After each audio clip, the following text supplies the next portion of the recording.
Gravity. So the symbol for gravity is little g, and gravity is always towards the center of the earth, so it has a direction. We know when we let something go, it drops down.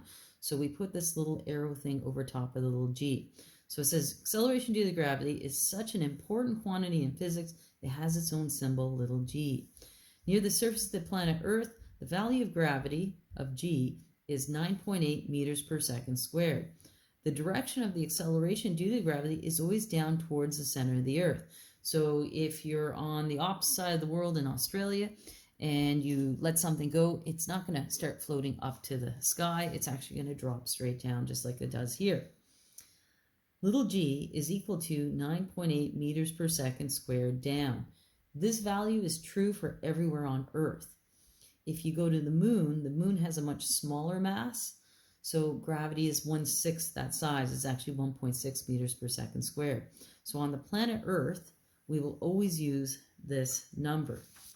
Now, everything accelerates down to the ground at exactly the same rate. So I got this little cartoon here. It says, listen, Galileo, I know you can do this with just one weight because it's been suggested that Galileo stood on the Leaning Tower of Pisa and dropped 2 balls to see, will they strike the ground at the same time? And the reality is they should.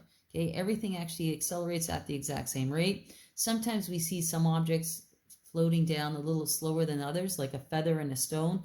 The feather will drop slower, not because gravity is any different, but the wind resistance. The wind can actually blow it up. But everything does accelerate down at exactly the same rate.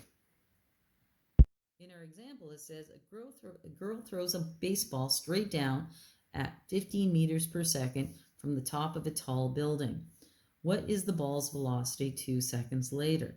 So from now on, you always know if it's anything on Earth, the acceleration due to gravity, which is just little g, is going to be 9.8 meters per second squared in the down direction. We could just draw an arrow for down.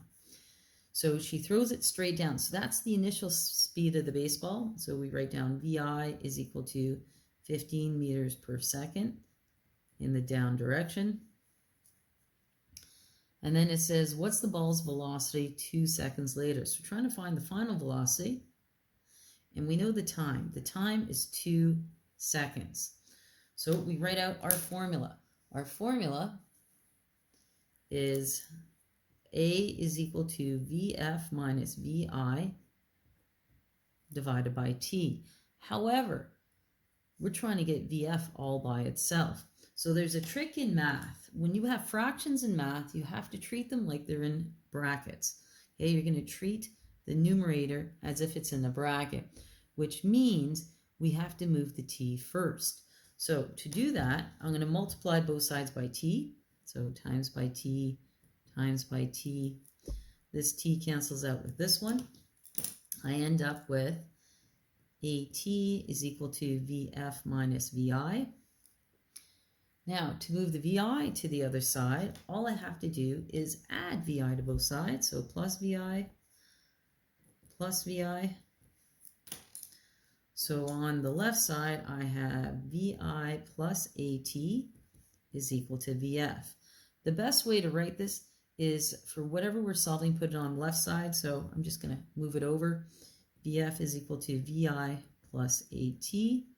These are vector quantities, so we need to put the directional little vector symbol back on. All right. Now all we have to do is put in what we know. We know the initial speed was 15. We know the acceleration due to gravity on Earth is 9.8. The time was 2 seconds. And I just punch this in one step in my calculator. I'll go 15 plus 9.8 times 2, hit equals, and you get 34.6 meters per second, and the direction is down.